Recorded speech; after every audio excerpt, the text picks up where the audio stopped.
हमने पिछली कक्षा में मुंशी प्रेमचंद द्वारा रचित कश्मीरी सेब पाठ का पहला भाग अध्ययन किया था।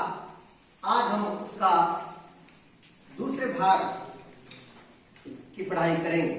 उससे पहले मैं आपसे कुछ प्रश्न पूछना चाहता हूं कि हमने पिछली कक्षा में क्या पढ़ा था, क्या सीखा। ठीक है, लेखक को क्या नजर आया। लेखक कुछ चीजें खरीदने के लिए चौक की ओर जा रहे थे, तो रास्ते में उन्हें क्या नजर आया, क्या देखा उसने? बताओ, तुम बताओ। लेखक नजर में गुलाब सेब से नजर आए। लेखक को गुलाब सेब, रंगदार गुलाब सेब नजर आए। दुकान में अच्छी तरह सजा कर रखे हुए रंगदार गुलाबी सेब नजर आए। ठीक है, आजकल बैठो। आजकल शिक्षित समाज में किसके बारे में विचार किया जाता है? आजकल शिक्षित समाज में, यानी पढ़े लिखे लोग जो होते हैं उन्हें शिक्षित कहते हैं। वे किसके बारे में विचार करते हैं? अच्छा, तो बताओ। विटामिन और प्रोटीन शब्दों में विचार गए। विटामिन और प्रोटीन के बारे में विचार करने लगे हैं। ठीक है, यानी इस फल में कौन सा प्रोटीन है, कौन सा विटामिन है, और किस सब्जी यानी तरकारी में कौन सा पोषकांश है, कौन सा विटामिन है, कौन सा प्रोटीन है, इसके बारे में विचार करते हैं। जिसमें ज्यादा प्रोटीन होती है, जिसमें ज्यादा अच्छे पोषकांश होते हैं, ऐसे तरकारी को, ऐसे सब्जियों को, ऐसे फलों को सेवन के लिए घर लाते हैं, है ना? ठीक। रोज एक सेब खाने से, रोज यानी प्रतिदिन एक सेब खाने से किसकी जरूरत नहीं रहेगी? डॉक्टर तो बताओ। डॉक्टर की जरूरत नहीं होगी। वेरी गुड, बहुत अच्छा। रोज एक सेब खाने से डॉक्टर की जरूरत ना पड़ेगी। बैठो, बहुत अच्छी बात है। इसका अर्थ क्या है? यानी सेब में बहुत अच्छे गुण हैं। स्वास्थ्य के लिए सेब का सेवन करना बहुत फायदेमंद है, बहुत लाभकारी है, लाभदायक है। सेब न केवल खाने में स्वाद है, स्वाद के साथ साथ सेब में बहुत अच्छे गुण भी हैं।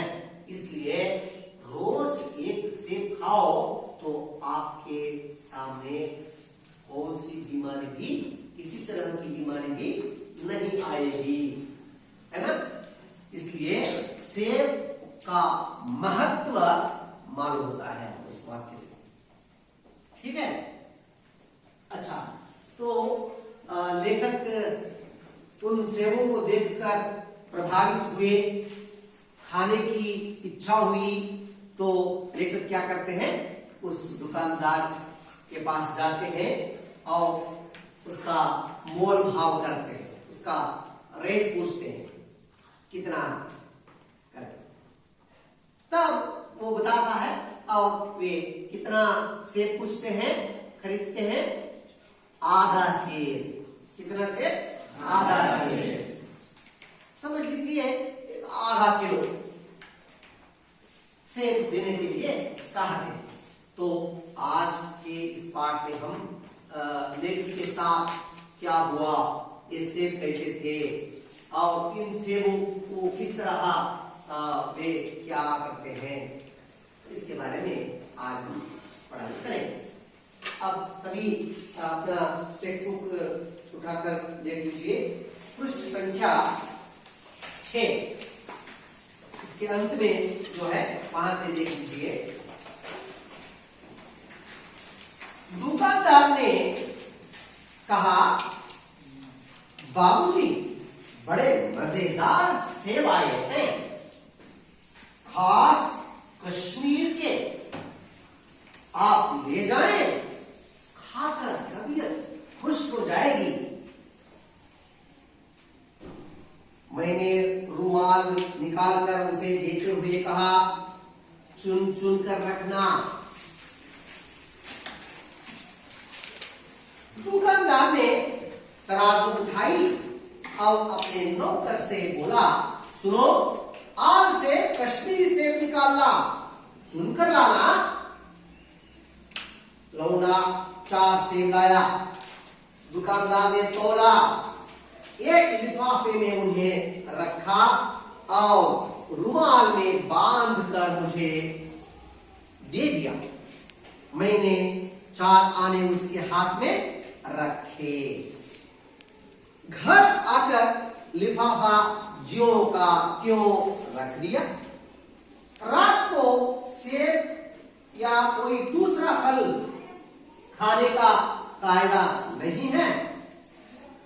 फल खाने का समय तो प्रातः काल है। आज सुबह मुंह हाथ धोकर जो नाश्ता करने के लिए एक सेब निकाला तो सड़ा हुआ था। 1 रुपये के आकार का छिलका गल गया था। समझा? रात को दुकानदार ने देखा न होगा। दूसरा निकाला, मगर यह आधा सड़ा हुआ था। अब संदेह हुआ, दुकानदार ने मुझे धोखा तो नहीं दिया है। तीसरा सेब निकाला, यह सड़ा तो न था, मगर एक तरफ दबकर बिल्कुल पिचक गया था। चौथा देखा, वह यूं तो बेदाग था, मगर उसमें एक काला सुराख था, जैसे अक्सर बेरों में होता है। काटा तो भीतर वैसे ही धब्बे जैसे बेर में होते हैं। एक सेब भी खाने लायक नहीं। 4 आने पैसों का इतना गम न हुआ जितना समाज के इस चारित्रिक पतन का। दुकानदार ने मुझे जानबूझकर मेरे साथ धोखेबाजी का व्यवहार किया। एक सेब सड़ा हुआ होता तो मैं उसको क्षमा के योग्य समझता, सोचता उसकी निगाह न पड़ी होगी, मगर चारों के चारों खराब निकल जाए, यह तो साफ धोखा है। यहां तक रहने दीजिए, अगला भाग दूसरी कक्षा में पढ़ेंगे। अच्छा, अब मैं जिस तरह पाठ पढ़ा उसी तरह आप लोगों को भी पाठ पढ़ना चाहिए, बिना गलती से, उतार चढ़ाव के साथ, विराम चिन्हों को ध्यान में रखकर पढ़ना। पढ़ते हैं? अच्छा, तुम पढ़ो। मैं जहां से पाठ शुरू किया वहां से पढ़ो। दुकानदार ने कहा, बाबूजी बड़े मजेदार सेब आए हैं, खास कश्मीर के, आप ले जाए, ताकत तबीयत खुश हो जाएगी। मैंने रुमाल निकाल कर उसे देते हुए कहा, चुन कर रखना। तुम पढ़ो। दुकानदार ने हाथ में पकड़ लो, हाथ में पकड़ लो। हाँ, तराजू उठाई और अपने नौकर से बोला, सुनो, आज से कश्मीरी सेब निकालना, चुनकर लाना। ठीक, बैठो। अच्छा, तुम पढ़ो। लौंडा 4 सेब लाया। दुकानदार ने तौला। एक लिफाफे में उन्हें रखा और रुमाल में बांधकर मुझे दे दिया। मैंने 4 आने उसके हाथ में रखे। घर आकर लिफाफे बैठो तो तुम पढ़ो। घर आकर जाने रखा क्यों लिफाफा ज्यों का त्यों रखा दिया रख दिया। रात को सेब यहाँ नहीं या रात को सेब या कोई दूसरा फल खाने का कायदा नहीं है। फल खाने का समय तो प्रातः काल है। आज सुबह बैठो तुम पढ़ो। यहाँ 1 रुपए के आज सुबह मुंह हाथ धोकर जो नाश्ता करने के लिए एक सेब निकाला तो सड़ा हुआ था। 1 रुपए के आकार का छिलका गिर गया था। समझा। रात को दुकानदार ने देखा ना होगा। दूसरा निकाला मगर यहाँ नहीं यह आधा सड़ा हुआ था। अब संदेह हुआ। दुकानदार ने मुझे धोखा तो नहीं दिया है। तीसरा बस बैठो तुम पढ़ो। तीसरा से निकल यह सड़ा तो ना था मगर एक नरम दबकर बिल्कुल पिच कर गया था।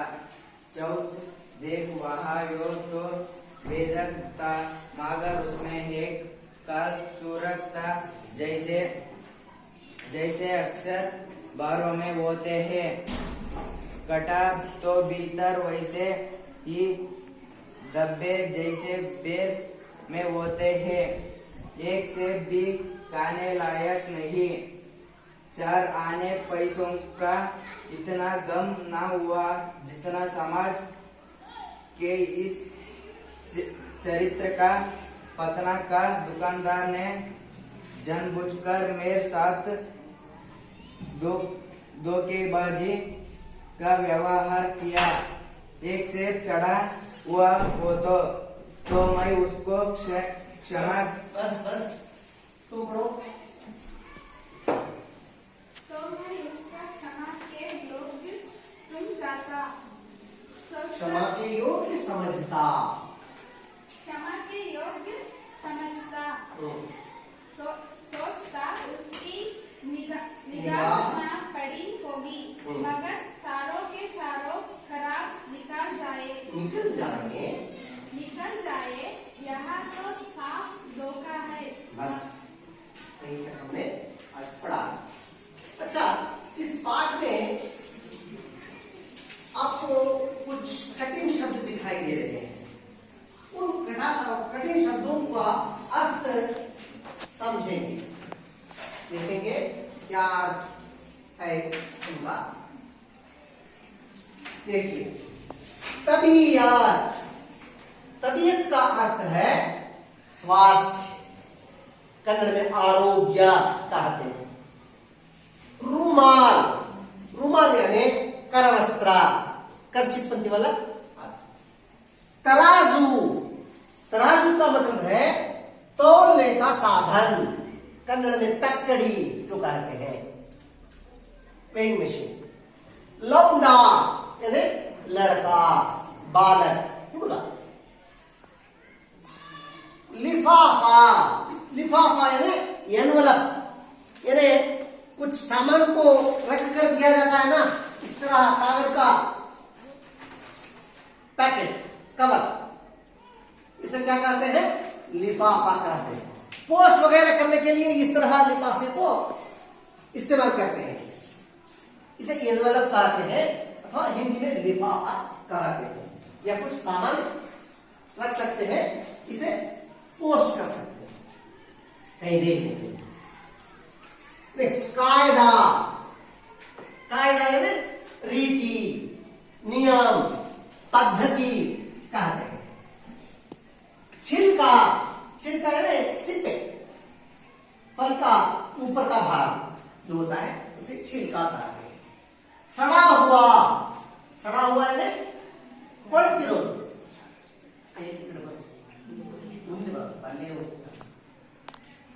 ಬೇದಾರ್, ದಾರ್ ಅಂದ್ರೆ ಕಲೆ ಇರೋದು, ಬೇದಾರ್ ಅಂದ್ರೆ ಸಾಫ್,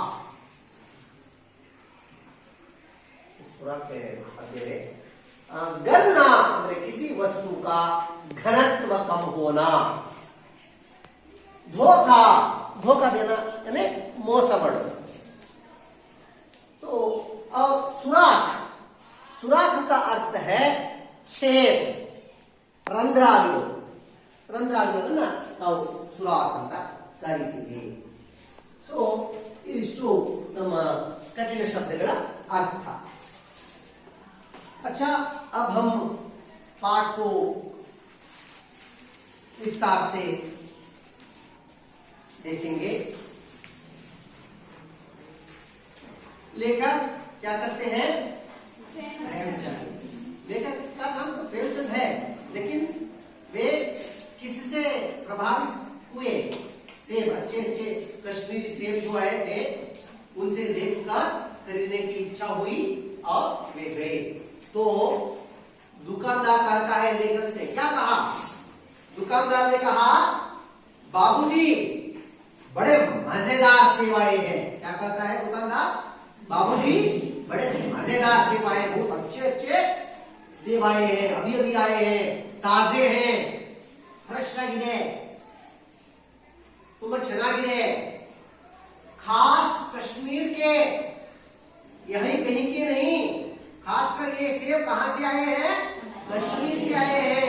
अरे कश्मीर सेब के लिए बहुत प्रसिद्ध है, कश्मीर में बहुत अच्छे सेब उगाते हैं, वहां के सेब खाने के लिए भी बहुत मीठे होते हैं, देखने के लिए रंगदार होते हैं, बहुत अच्छे होते हैं, मीठे मीठे। तो कश्मीर से आए हैं सेब, खास करके आप ले जाएं, आप कोई चिंता मत कीजिए, बहुत अच्छे हैं, क्योंकि ये सेब कहां से आए हैं? कश्मीर से आए हैं। तो आप आराम से इसे ले जाएं, खाकर तबीयत खुश हो जाएगी। आप इन सेबों को ले जाकर खाएंगे तो आपका स्वास्थ्य सुधर जाएगा, आपका तबीयत यानी स्वास्थ्य, ಆರೋಗ್ಯ, ನಿಮ್ಮ ಆರೋಗ್ಯ ಸುಧಾರಿಸಿಬಿಡುತ್ತೆ, ಖುಷಿಯಾಗೋಗ್ಬಿಡ್ತೀರಿ ನೀವು, ತಗೊಂಡೋಗಿ ಏನು ಯೋಚನೆ ಮಾಡ್ತೀರಾ ಅಂತ वर्णन बढ़ता है। क्या ಬಗ್ಗೆ? सेब के बारे में वर्णन करता है, प्रशंसा करता है और लेखक पर असर डालता है, प्रभाव करता है। मैंने रुमाल निकालकर उसे देते हुए कहा, चुन चुन कर रखना। लेखक दुकानदार की बातों पर भरोसा किया, शायद अच्छे फल हैं, कश्मीर के हैं, बहुत मीठे होंगे, तो मैं क्यों ना ले जाऊं, ऐसा समझकर वर्णन करता है। लेखक क्या करते हैं? दुकानदार से फल खरीदने के लिए रुमाल निकाल कर दे रहे हैं। देखो, रुमाल है करवस्त्रा। लेखक क्या कर रहे हैं? दुकानदार को रुमाल दे रहे हैं, आधा सेब निकालकर इस रुमाल में बांध कर दे दो, इस तरह कह रहे हैं। देखिए यहाँ दुकान है, सेब और अन्य दूसरे फल भी हैं। फलों के दुकान में जाकर सेब खरीदने की इच्छा से लेखक क्या कर रहे हैं? सेब खरीद रहे हैं। लेखक क्या कर रहे हैं? सेब खरीद रहे हैं। अच्छा, और कहते हैं चुन चुन कर रखना। चुन कर रखना यानी आरिಸಿ ಆರಿಸಿಕೊಂಡು, ಚೆನ್ನಾಗಿರೋದನ್ನ ಆರಿಸಿಕೊಂಡು या चुन चुन कर रखना क्या है?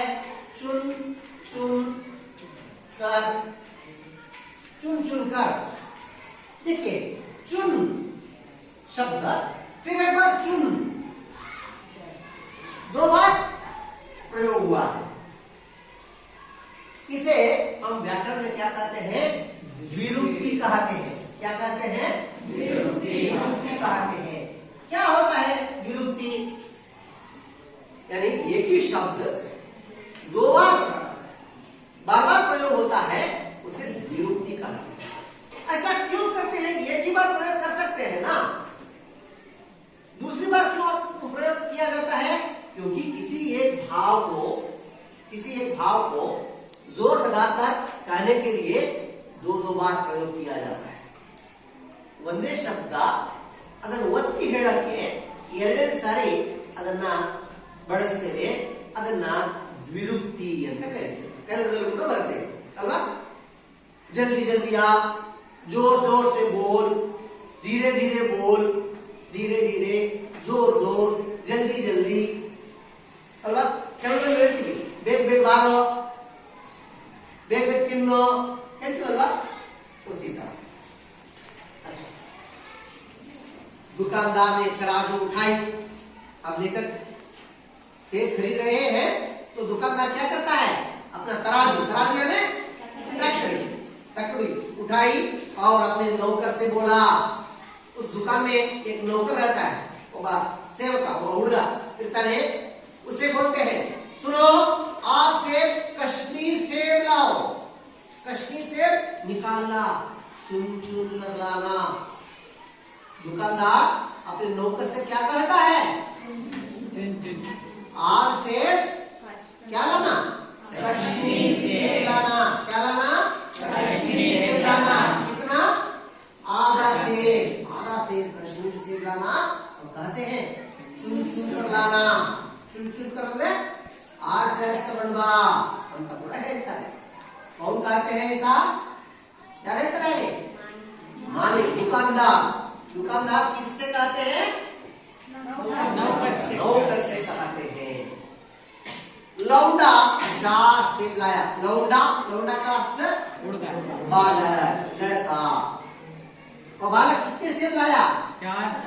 4 सेब निकाल लाया। दुकानदार ने तौला। दुकानदार क्या किया? उस तराजू में रखकर सेब को तौला। एक लिफाफे में उन्हें रखा। उस तराजू में रखकर तौला। तौलने के बाद क्या किया? इस तरह कागज का लिफाफा था ना, उस लिफाफे में डाला। इस तरह डालकर लेकर एक रुमाल दिए थे ना, उस रुमाल में बांध कर दे दिया। किसको दे दिया? लेखक प्रेमचंद जी को दे दिया। मैंने 4 आने उसके हाथ में रखे। लेकर उस सेब के बदले में उन्हें कितना पैसा दिया? 4 आने। कितने आने? 4 आने। 4 आने का मूल्य कितना जानते हैं आप? 4 आने का मतलब उसका मूल्य कितना है? 4 आने अंतिम अल्वा? तो कितने पैसे होते हैं 4 आने? 4 आने इक्वल टू कितने पैसे? कितने पैसे होते हैं? 4 पैसे। 4 पैसे नहीं, आने और पैसे अलग अलग है। 1 रुपया जो है, 1 रुपये के 16 आने होते हैं। कितने आने होते हैं? 16 आने। 16 आने में 1 रुपये। तो लेकर कितने आने दिए? 4 आने, है ना? 4 आने के कितने पैसे हुए? 1 रुपये के कितने पैसे होते हैं? 1 आने के 100 पैसे होते हैं। 1 आने के 100 पैसे। 50 पैसे के कितने आने होते हैं? 8 आने। 1 रुपये है, 1 रुपये ನಮಗೆ 100 ಪೈಸೆ ಅಲ್ವಾ, 100 ಪೈಸೆ. ಹಾಗಾದ್ರೆ 50 ಪೈಸೆಗೆ ಎಷ್ಟು ಆಮೇಲೆ ಇದು ಎಷ್ಟು ಆನೆ ಇದಕ್ಕೆ 16 ಆನೆ ಅಲ್ವಾ. 16 आने इज इक्वल टू 1 रुपये, 1 रुपया और 1 रुपये के 100 पैसे. तो 8 आने के लिए 8 आने कितने पैसे होते हैं? 8 आने ಎಷ್ಟು पैसे ಆಗುತ್ತೆ? 1 ರೂಪಾಯಿಗೆ 100 पैसे ಆದ್ರೆ 8 ಆನೆಗೆ ಎಷ್ಟು पैसे ಆಗುತ್ತೆ? 50 पैसे ಆಗುತ್ತೆ. 50 पैसे. और 4 आने के 25 पैसे. कितने पैसे? 25 पैसे. 25 ನಿಮಗೆ ಯಾರು ನೋಡಿಲ್ವಾ? 4 ಕಡೆ ನೋಡಿದಿರಾ? ಅದ್ರ ಮೇಲೆ ಎಷ್ಟು ಪೈಸೆ ಅಂತ ಬರೆದಿರ್ತಾರೆ, ನಿಮ್ಗೆ ಯಾರು ಗೊತ್ತಿಲ್ಲ. ಬರೆದಿಲ್ಲ, ಪೈಸೆ ಇತ್ತು. ಪೈಸೆಗಿಂತ ಮುಂಚೆ ಆನೆ ಇತ್ತು. 1 ಅಣೆ 2 ಅಣೆ 3 ಅಣೆ ಆಗಿರ್ತಾ ಇತ್ತು. ಆಯ್ತಾ? ಸೊ 4 ಅಣೆ ಅಂದ್ರೆ 25 ಪೈಸೆ, 8 ಅಣೆ ಅಂದ್ರೆ 50 ಪೈಸೆ, 16 ಅಣೆಗೆ 1 ರೂಪಾಯಿ ಆಗ್ತಾ ಇತ್ತು. ಅವ್ರು ಕೊಟ್ಟಿದ್ದೆಷ್ಟು? 4 ಆನೆ 4 ಆನೆ 25 ಪೈಸೆ. ಅಂದ್ರೆ ಆಗಿನ ಕಾಲದಲ್ಲಿ ಆ 25 ಪೈಸೆ ಕೂಡ ಅಷ್ಟೊಂದು ಬೆಲೆ ಇತ್ತು, बहुत मूल्य होता था 4 आने के लिए. आज के 25 रुपये से कम नहीं, 25 रुपये से ऊषा जास्त नहीं रहता. तो घर आकर लिफाफा ज्यों का त्यों रख दिया. लेखक ने क्या किया? और लिफाफे ने जो दिया था ना, उस लिफाफे को घर आकर ज्यों का त्यों रख दिया. ज्यों का त्यों जिस तरह लाया था उसी तरह रख दिया. उसे खोला नहीं, अगर ओपन ಮಾಡಿ ನೋಡಿಲ್ಲ, ಹಾಗೆ ಹೇಗೆ ತಗೊಂಡ್ಬಂದಿದ್ರು ಹಾಗೆ ಅದನ್ನ ಇಟ್ಬಿಟ್ರು. ज्यों का त्यों रख दिया. रात को सेब या कोई दूसरा फल खाने का कायदा नहीं है. जो का जो क्यों रख दिया? क्योंकि रात के समय शायद फल खाने का नियम कायदा यानी नियम पद्धति इल्ला. सेब खाने का फल खाने का समय तो प्रातः काल है. फल खाने का समय कौन सा है? प्रातः काल. ಪ್ರಾತಃ ಕಾಲ ಅಂದ್ರೆ ಬೆಳಗಿನ ಜಾವ. ಬೆಳಗಿನ ಜಾವ ಉಪಹಾರ ಸೇವಿಸ್ತಾರಲ್ವಾ, ತಿಂಡಿ ತಿಂತಾರಲ್ವಾ, ಆ ಟೈಮಲ್ಲಿ ಹಣ್ಣುಗಳನ್ನ ತಿನ್ನೋದು ಪದ್ಧತಿ. ರಾತ್ರಿ ಹೊತ್ತು ಸಾಮಾನ್ಯವಾಗಿ ತಿನ್ನೋದು ಕಡಿಮೆ. ಹಾಗೆ ಬೆಳಗ್ಗೆ ತಿಂದ್ರಾಯ್ತು ಅಂತ ಹಾಗೆ ಎತ್ತಿಟ್ಬಿಡ್ತಾರೆ. ಮುಂದೆ ಬರೋದು ಯಾಕೆ आज सुबह मुंह हाथ धोकर जो नाश्ता करने के लिए एक सेब निकाला. अगले रोज मारने दिन ಬೆಳಗ್ಗೆ हाथ मुंह धोया. हाथ ಅಂದ್ರೆ ಕೈ, मुंह ಅಂದ್ರೆ ಮುಖ. ಕೈ ಕಾಲು ಮುಖ ತೊಳ್ಕೊಂಡ್ರು. ಆಸೆಯಿಂದ ತಂದಿದ್ರಲ್ವಾ ಏನ ಸೇಬ್ಗಳನ್ನ, ಕಾಶ್ಮೀರಿ ಸೇಬ್ಗಳನ್ನ ತಿನ್ನೋಣ ಅಂತ ಆಸೆಯಿಂದ ತೆಗೆದು कवरिंदा लिफाफे से बाहर निकाला. एक सेब निकाला तो सड़ा हुआ था. ಒಂದು ಸೇಬ್ ತೆಗಿತಾರೆ, ತೆಗೆದು ನೋಡಿದ್ರೆ ಏನಾಗಿದೆ? ಇದು ಕೆಟ್ಟೋಗಿದೆ, ಕೊಳ್ತೋಗಿದೆ.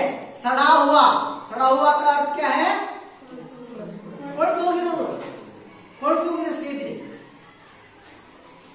1 रुपये के आकार का छिलका गल गया था. 1 ರೂಪಾಯಿ, 1 ರೂಪಾಯಿ ನಾಣ್ಯ ಇರುತ್ತಲ್ಲ, ಅಷ್ಟು ದೊಡ್ಡ ಗಾತ್ರದ ಸಿಪ್ಪೆನೇ ಇರಲಿಲ್ಲ, ಕೊಳತೋಗಿತ್ತು. देखिए किस तरह है, यहाँ दिखाई दे रहा है ना सेब, यह सड़ा हुआ है और 1 रुपये के आकार का छिलका. छिलका ಅಂದ್ರೆ ಸಿಪ್ಪೆ. ಸಿಪ್ಪೆ ಕಾಣಿಸ್ತಾ ಇದೆ ನಿಮ್ಗೆ ಇಲ್ಲಿ? ಕೊಳತೋಗ್ಬಿಟ್ಟು 1 ರೂಪಾಯಿ ಗಾತ್ರದ ನಾಣ್ಯದಷ್ಟು ಗಾತ್ರದ ಸಿಪ್ಪೆನೆ ಅದು ಕೊಳತು ಕರಗೋಯ್ತು.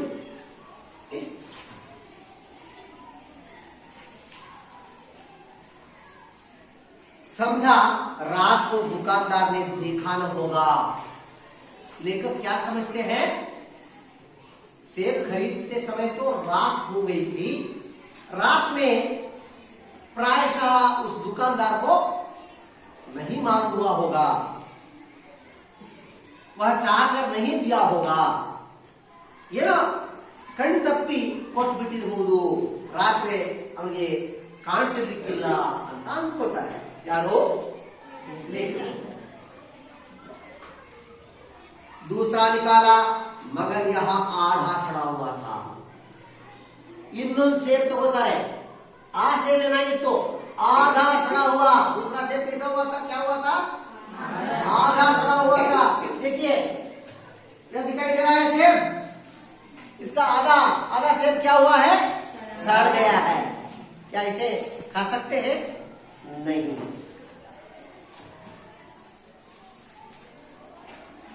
अब संदेह हुआ, संदेह संदेह का अर्थ क्या है, ಡೌಟ್, ಅನುಮಾನ। ಈಗ ಅನುಮಾನ ಬಂತು, ಮೊದಲನೇ ಸೇಬು ಕೊಳ್ತೋಗಿ ₹1 ನಾಣ್ಯ ಅಷ್ಟು ಗಾತ್ರದ ಸಿಪ್ಪೆನೆ ಕರಗೋಗಿತ್ತು, ಬಹುಶಃ ರಾತ್ರಿ ಆಗಿದ್ರಿಂದ ಗೊತ್ತಾಗಿರ್ಲಿಕ್ಕಿಲ್ಲ, ನೋಡಿರ್ಲಿಕ್ಕಿಲ್ಲ ಅಂತ ಅನ್ಕೋತಾರೆ।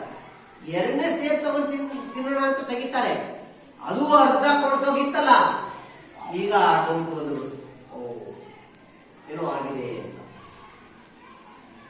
मगर जहां आधा सड़ा हुआ था, अब संदेह हुआ दुकानदार ने मुझे धोखा तो नहीं दिया है।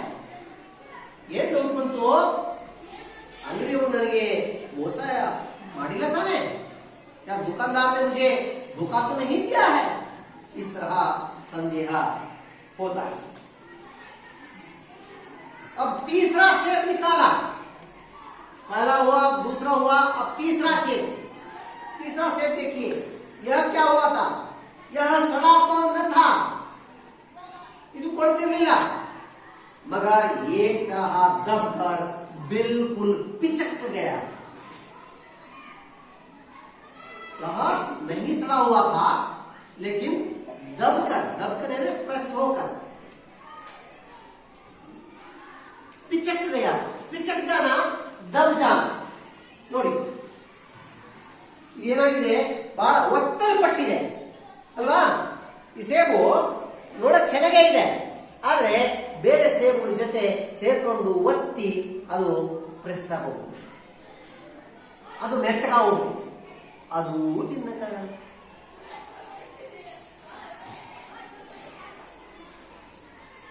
चौथा देखा, वह यो तो बेदाग था।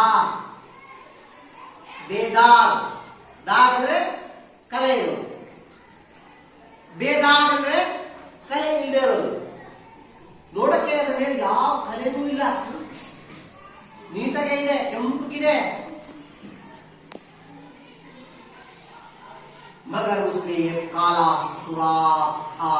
सुराख, सुराख ಅಂದ್ರೆ छेद, रंध्र। देखिए चौथा सेब कैसा है, देखने में तो रंगदार है, लेकिन उसमें छोटा सा रंध्र है, छेद है।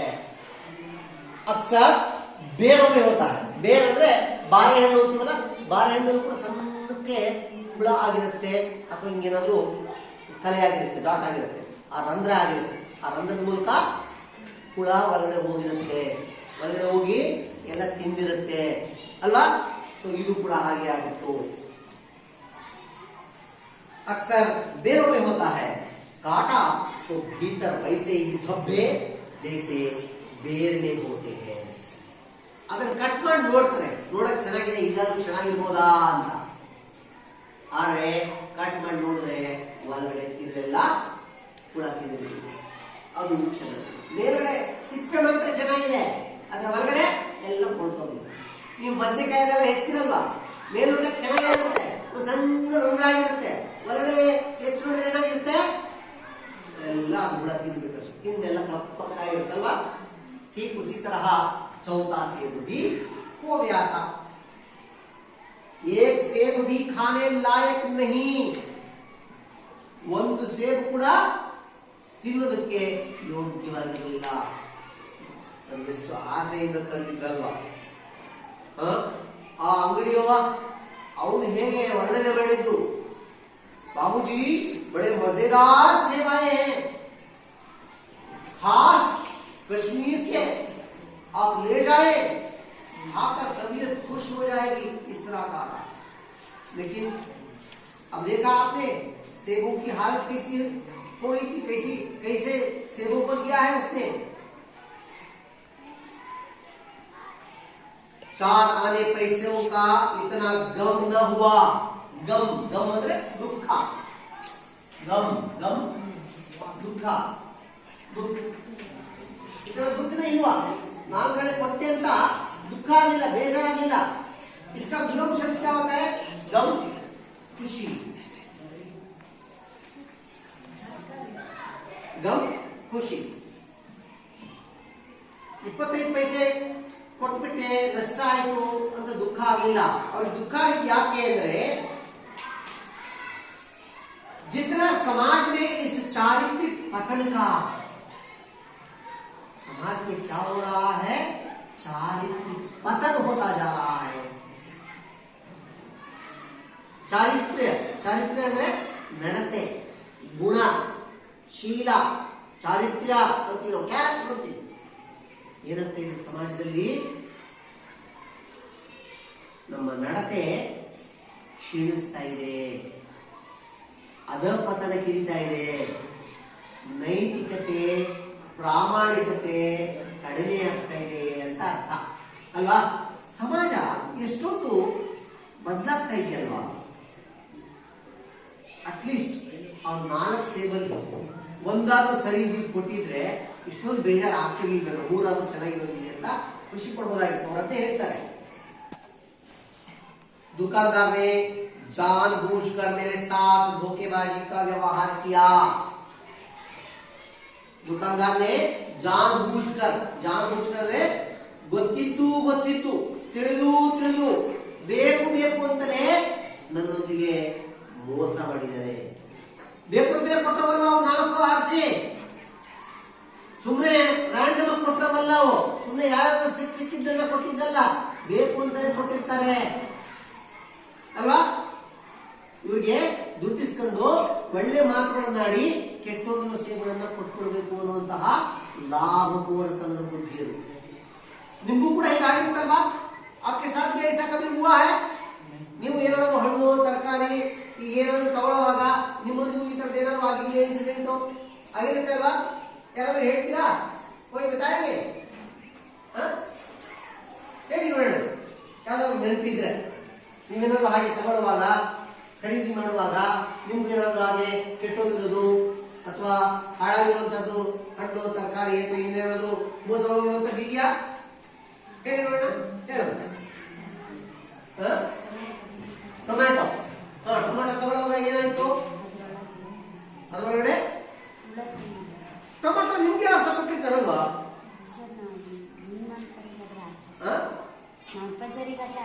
ಆಸಕ್ತರಲ್ಲ, ಹಂಗೆ ಹಾಕೋದು ಅಂತ ಹೇಳಿದ್ರೆ ಅವ್ರು ಏನ್ ಮಾಡ್ತಾರೆ? ಕೆಟ್ಟೋಗಿರೋದು, ಕೊಳ್ತೋಗಿರೋದು, ಹುಳ ತಿಂದಿರೋದು ಎಲ್ಲ ಸೇರಿಸಿ ಕೊಟ್ಬಿಡ್ತಾರೆ। ಮನೆಗೆ ಬಂದು ನೋಡಿದ್ಮೇಲೆ ಗೊತ್ತಾಗುತ್ತೆ। ಅದರಿಂದ ನಾವೇನಾದ್ರು ತಗೊಳ್ಳುವಾಗ ಸ್ವಲ್ಪ ಎಚ್ಚರಿಕೆಯಿಂದ ಚೆನ್ನಾಗಿರೋದನ್ನ ಆರಿಸಿ ನೋಡಿ ತಗೋಬೇಕು ಅಲ್ವಾ? हम क्या करना चाहिए? किसी चीज को खरीदते समय सावधानी बरतने की आवश्यकता है। ಎಚ್ಚರದಿಂದಿರಬೇಕು, ಜಾಗೃತರಾಗಿರ್ಬೇಕು। ಅವರೇ ಕೊಡ್ತಾ ಇದ್ರೆ ಎಂತದ್ದು ಕೊಡ್ತಾ ಇದ್ದಾರೆ ಅಂತ ನೋಡ್ಬೇಕು, ತೂಕ ಕರೆಕ್ಟ್ ಆಗಿದೆಯಾ ಅಂತ ನೋಡ್ಬೇಕು, ರೇಟ್ ಸರಿಯಾಗಿರೋದನ್ನೇ ಹಾಕ್ತಿದಾರಾ ಅಂತ ನೋಡ್ಬೇಕು ಅಲ್ವಾ? ಅದರ ಗುಣಮಟ್ಟ, ಅದರ ಮೌಲ್ಯ, ಅದರ ತೂಕ, ಅದರ ಎಲ್ಲರ ಬಗ್ಗೆ ನಿಖರವಾಗಿದೆಯಾ, ನಾವೇನು ಮೋಸ ಹೋಗ್ತಾ ಇಲ್ಲ ಅಲ್ವಾ ಅಂತ ನೋಡ್ಕೋಬೇಕು। ಇಲ್ಲಿ ಹೋದ್ರೆ ಖಂಡಿತ ನಾವು ಮೋಸ ಹೋಗ್ತೀವಿ। एक सेब सड़ा हुआ होता तो मैं उसको क्षमा के योग्य समझता। 4ರಲ್ಲಿ 1 ಸೇಬ್ ಏನಾದ್ರು ಕೆಟ್ಟೋಗಿದ್ರೆ ಬಿಡು, ಏನೋ ಗೊತ್ತಿಲ್ಲದೆ ಕಣ್ ತಪ್ಪಿ ಕೈ ತಪ್ಪಿ ಬಂದ್ಬಿಟ್ಟಿರ್ಬೋದು ಅಂತ ನಾನು ಅದನ್ನ ಕ್ಷಮಿಸ್ಬಿಡ್ತಾ ಇದ್ದೆ। ಆದ್ರೆ 4 ಸೇಬು ಕೆಟ್ಟು ಹೋದ್ರೆ ಏನಾಗಿರ್ಬೋದು? ನೀವೇನಾದ್ರು ಅರ್ಥ ಬಂದಿದ್ರೆ ನಿಮ್ಗೆ ಏನಿಸ್ತಾ ಇತ್ತು? आपको कैसा लगता था?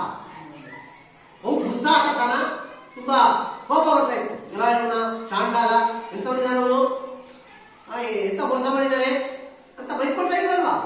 ತಾಳ ಅವ್ರು ಇನ್ನೊಂದ್ಸರಿ ಸಿಕ್ಲಿ, और नीरज स्मृति ने दी उसकी जगह न पड़ी होगी मगर चारों के चार खराब निकल जाए यह तो साफ धोखा है नानू केट्टो ನೋಡಿದ್ರೆ ಇದು ಖಂಡಿತವಾಗಿ ಕೂಡ ಮೋಸ ಮಾಡಬೇಕು ಅಂತಲೇ ಗೊತ್ತಿರೋದು अल्वा अब हम इस पाठ के संबंध में कुछ गतिविधियां करेंगे क्या करेंगे गतिविधियां करेंगे यहां देखिए जोड़ कर लिखिए क्या करना है जोड़ कर लिखना है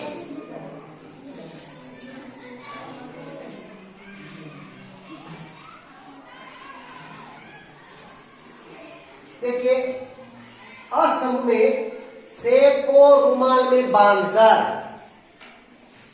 दो फल खाने का समय तो एक सेब भी खाने दुकानदार ने जानबूझकर और बस में प्रातःकाल है मुझे दे दिया धोखेबाजी का व्यवहार किया लायक नहीं इस तरह है अब आप जोड़ कर लिखना है सेब को रुमाल में बांधकर क्या किया बताएंगे कोई क्या सही होना चाहिए सेब को रुमाल में बांधकर मुझे दे दिया फल खाने का समय तो प्रातः काल है फल खाने का समय तो प्रातः काल है एक सेब भी खाने लायक नहीं अब दुकानदार ने जानबूझकर धोखेबाजी का व्यवहार किया ठीक है अब दूसरी गतिविधियां करेंगे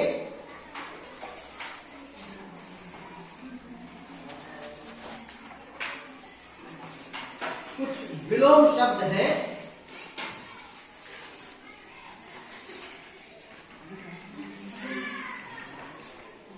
अच्छा अब देखिए कुछ विलोम शब्द हैं शाम सुबह खरीदना बेचना बहुत थोड़ा अच्छा बुरा बुरा शिक्षित अशिक्षित संदेह निसंदेह साफ गंदा बेईमान ईमान विश्वास सहयोग आवश्यक गरीब रात हानि लाभ पास दूर गम खुशी खुशी ठीक है अब और एक गतिविधि करेंगे अनुरूपता अनुरूपता का अर्थ है पहले दो शब्द होते हैं उन दो शब्दों के बीच में जो संबंध रहता है उसी के अनुसार तीसरे शब्द से संबंधित शब्द को लिखना है ना देखिए केला पहला शब्द क्या है केला पीला रंग केला कौन सा रंग वाला होता है पीला रंग तो सेब लाल रंग या गुलाबी रंग गुलाब रंग सेब फल है तो गाजर क्या होता है सब्जी या तरकारी ಸೇಬು ಹಣ್ಣಾದ್ರೆ ಗಜ್ಜರಿ ಏರ್ಪಾ ತರಕಾರಿ ತಾನೆ ವೆಜಿಟೇಬಲ್ ನಾಲ್ಕು ಸಂತ್ರ ಅಂದ್ರೆ ಕಿತ್ತಳೆ ಹಣ್ಣು ನಾಲ್ಕರಲ್ಲಿ ಹೆಚ್ಚಾಗಿ ಬೆಳೀತಾರೆ तो कश्मीर में सेब अधिक उगाते हैं। कपड़ा नापना बट्टे ना अड़ते मरते अल्वा, कपड़े को क्या करते हैं, नापते हैं। टमाटो को क्या करते हैं, तौलते हैं, तौलना, क्या करना, तौलना। अच्छा, अब इस बात से संबंधित कुछ प्रश्न पूछता हूं, आपको उत्तर देना होगा, चाहे आप किताब देख कर भी बोल सकते हैं, ठीक है। दुकानदार ने लेखक से क्या कहा, दुकानदार ने लेखक से क्या कहा, कौन कहोगी, तुम कहो।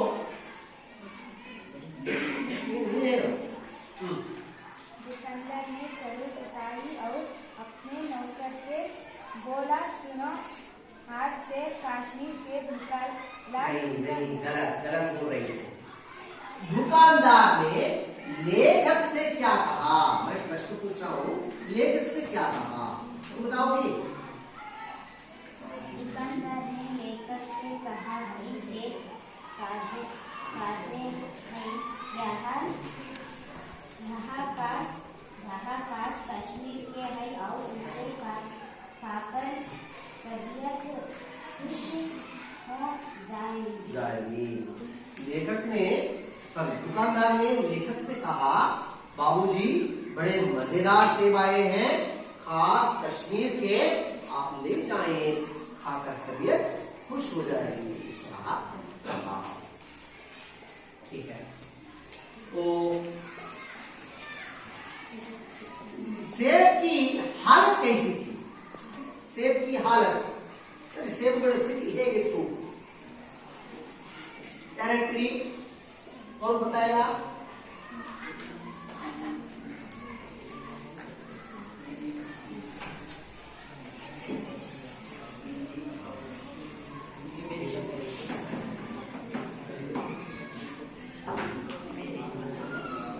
देखिए, पहला सेब क्या हुआ था, पहला सेब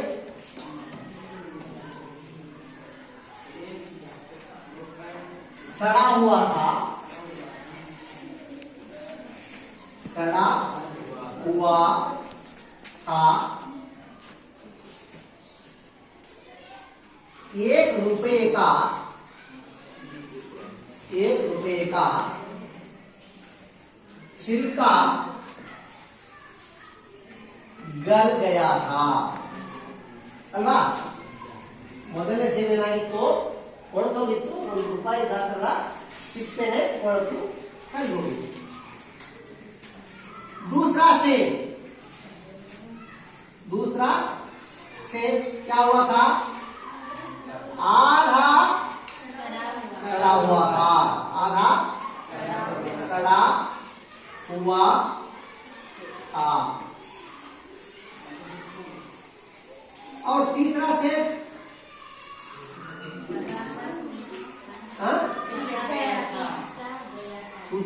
तीसरा सेब वो तो बेदाग था, लेकिन दबकर क्या हो गया था, पिचक गया था।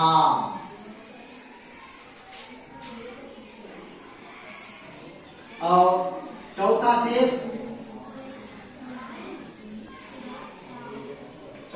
क्या हुआ था, वो तो बेदाग था,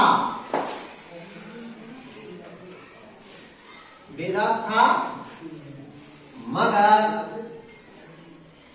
उसमें एक काला सुराख था, जैसे अक्सर बेरों में होता है, काट कर देखने पर पता चला उसमें भी धब्बे पड़े हुए थे। और एक सेब भी खाने लायक थे क्या, सेब नहीं, एक सेब भी खाने योग्य नहीं थे।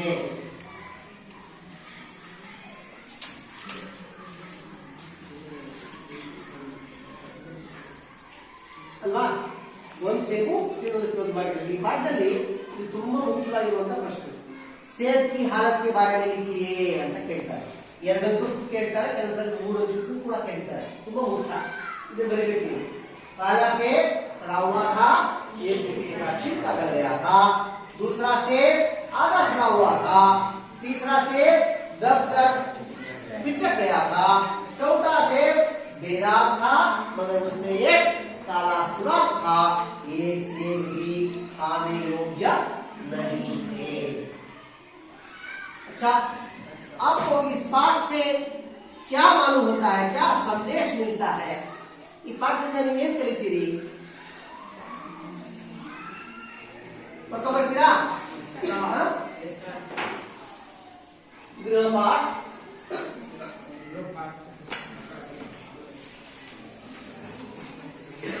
कश्मीरी सेब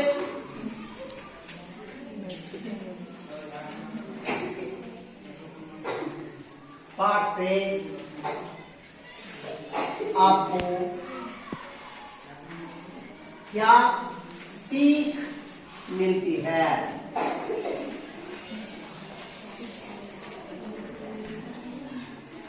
ನಿಮಗೆ ಈ ಪಾಠದಿಂದ ಏನು ಸಂದೇಶ ಸಿಗುತ್ತೆ, ಏನ್ ಕಲಿಬಹುದು ನೀವು ಅಂತ ಈ ಪಾಠದ ಆಶಯವನ್ನ ಬರ್ಕೋಬಹುದು. लिख कर आते हैं। अच्छा, धन्यवाद।